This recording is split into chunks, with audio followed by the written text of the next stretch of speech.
नमस्कार। एक 28 वर्षीय जातक की कुंडली है हमारे सामने। उसका विश्लेषण करके हम आपको बताएंगे कौन से ग्रह कुंडली में कहाँ किस भाव में बैठे हैं, उनका जीवन में क्या फल होने वाला है। यह एक युवती यानी एक महिला की कुंडली है। वृषभ लग्न और मकर राशि की कुंडली है। लग्न के स्वामी शुक्र हैं, राशि के स्वामी शनिदेव हैं।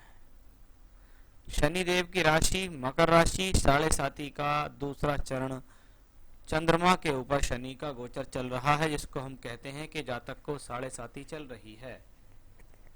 7.5 का चल रहा है दूसरा चरण। कुंडली में चंद्रमा बली है क्योंकि लगभग शुक्ल पक्ष का चंद्रमा है। शनि प्रबल है, स्वराशि के हैं, इसलिए 7.5 जातक के ऊपर प्रभावित नहीं रहेगी। किसी भी प्रकार से डरने की जरूरत नहीं है।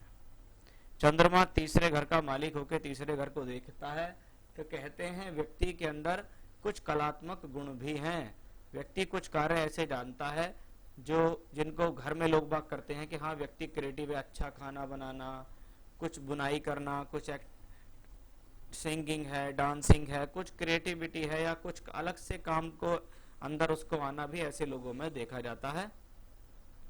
चंद्रमा कुंडली में ऐसा ग्रह है कि जब भी इसकी दशा अंतरदशा आएगी तो ये आपका कोई ना कोई स्थान परिवर्तन कराने में भी सक्षम होगी।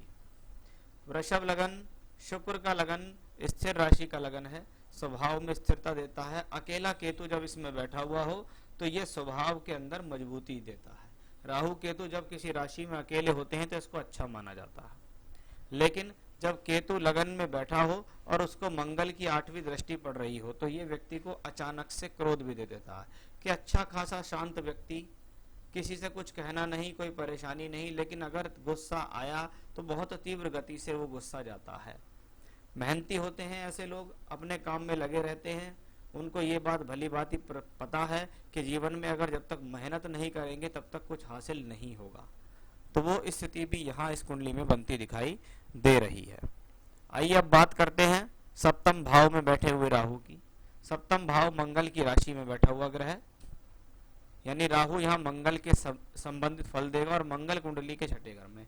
यह योग मैरिज लाइफ के लिए अच्छा नहीं माना जाता। मांगलिक आप नहीं हैं, लेकिन विवाह में देरी कराने के योग इसी कॉम्बिनेशन से आते हैं। जब लगन और सप्तम भाव राहु केतु अक्ष पे हो तो ये मैरिड लाइफ के लिए शुरुआती तौर पर प्रॉब्लम देता है, बाद में कोई प्रॉब्लम नहीं आती। तो ये विवाह में देरी कराने का भी योग है। वहीं ये राहु और मंगल आपको दूर स्थान की यात्रा या स्थान परिवर्तन कराने में सक्षम है। 6ठे घर में अगर मंगल बैठा हो तो व्यक्ति कॉम्पिटिटिव एग्जाम्स में सफलता प्राप्त करता है, या कह सकते हैं ऐसा व्यक्ति जीवन में अपने बल पर आगे बढ़ने में सक्षम है, अपने जीवन में खुद के बल पर कुछ करने में सक्षम है। क्योंकि मंगल जब कुंडली के 6ठे घर में बैठा हुआ होता है तो भाग्य स्थान पर उसकी 4थी दृष्टि आती है कि व्यक्ति अपनी मेहनत के बल पर अपना भाग्य बनाता है। यहाँ मंगल चंद्रमा के ऊपर भी दृष्टि दे रहे हैं, इसलिए जल्दबाजी और एग्रेशन से जितना बचेंगे उतना फायदा रहेगा।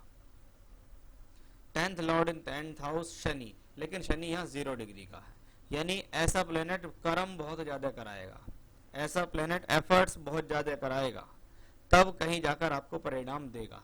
दशमेश दशम में है, ग्रह की डिग्री बहुत मान्य होती है। जब 0 डिग्री का कोई प्लेनेट हो तो कहने को ये शनि स्वराशि का है, लेकिन स्वराशि का शनि होने से कोई बहुत बड़ा फायदा नहीं होता है।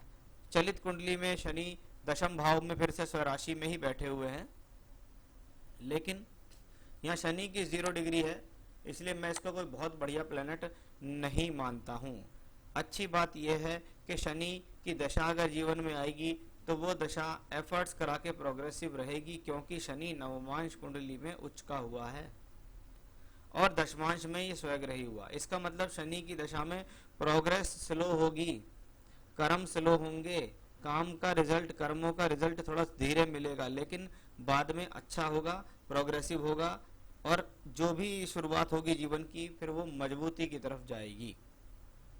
शुक्र लग्नेश जब चौथे घर में हो, व्यक्ति को भूमि, जमीन, जायदाद, वाहन, सुख मिलता है, पारिवारिक सुख मिलता है। जब शुक्र चौथे घर में हो तो व्यक्ति अपने बल पर भी ये सब चीजें बनाने में सक्षम होता है, क्योंकि चौथे घर में शुक्र दिग्बली हो तो यह अच्छा माना जाता है। यह सुख शांति देता है और अच्छा परिवार भी देता है।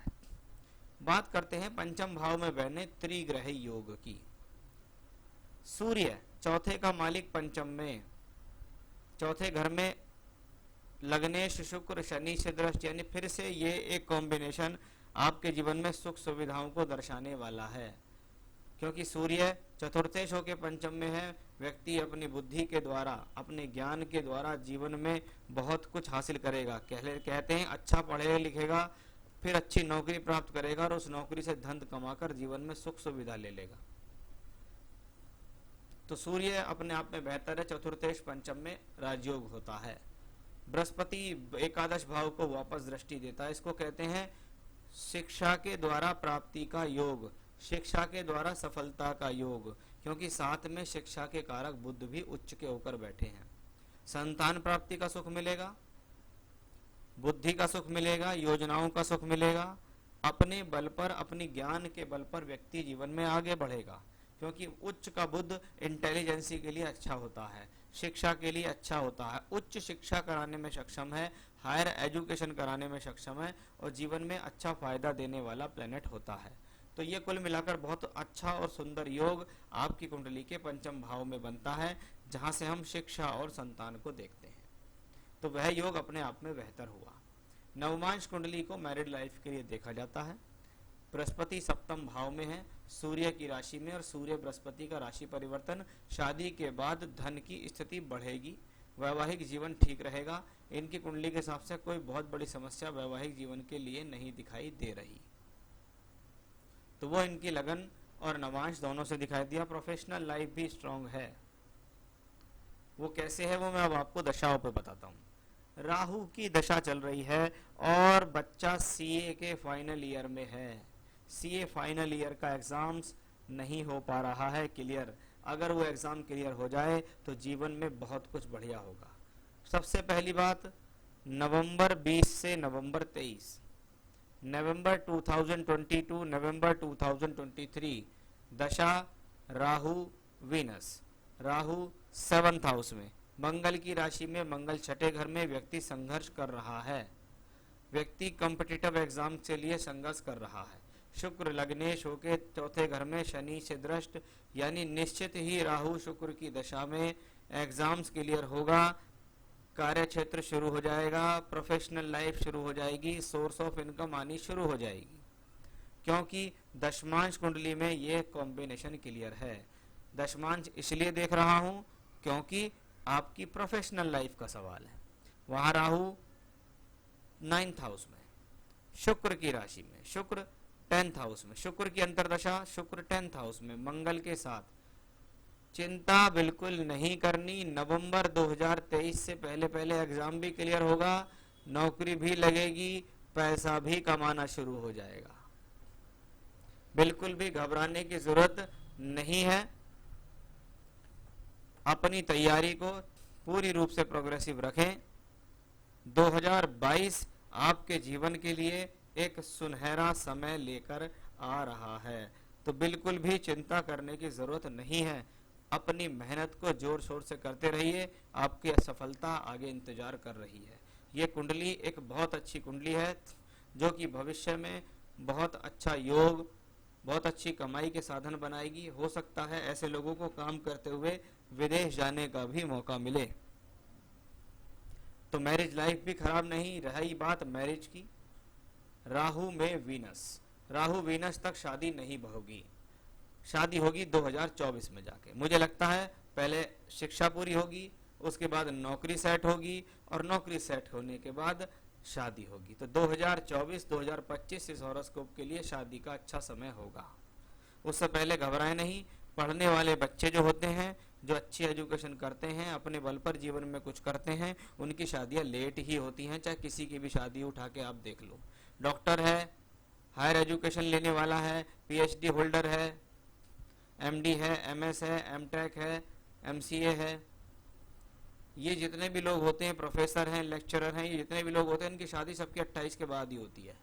उसके बाद इनका जीवन बहुत बढ़िया होता है। कोई तंत्र मंत्र किया करा, कुछ भी किया करा नहीं है, कोई तंत्र नहीं, कोई मंत्र नहीं, घबराए नहीं, बिल्कुल भी नहीं घबराएं। मन के अंदर नकारात्मक विचार ना तो लाएं, ना ही बच्चे के मन में आने दें। करना क्या चाहिए? देवी की पूजा करनी चाहिए, हनुमान चालीसा का पाठ करना चाहिए, एक बार देवी कवच का पाठ करना चाहिए। नवरात्रों से ये पूजा शुरू करिए, दुर्गा सप्तशती से देवी कवच का पाठ करें, हनुमान जी की पूजा करें। सीधे हाथ की सबसे छोटी उंगली में एक पन्ना रतन धारण करें, आपकी एजुकेशन के लिए बहुत बढ़िया रहेगा। आप मुझे बता दीजिएगा, मैं आपको पन्ना रतन की अंगूठी बनाकर आपके स्थान तक भेज दूंगा, वो आपकी एजुकेशन के लिए बहुत अच्छा रहेगा। तो ये था आपकी हॉरोस्कोप का एनालिसिस, सवालों के जवाब, उपाय। हॉरोस्कोप बहुत अच्छी है, आप भविष्य में अच्छी तरक्की करेंगे। नमस्कार।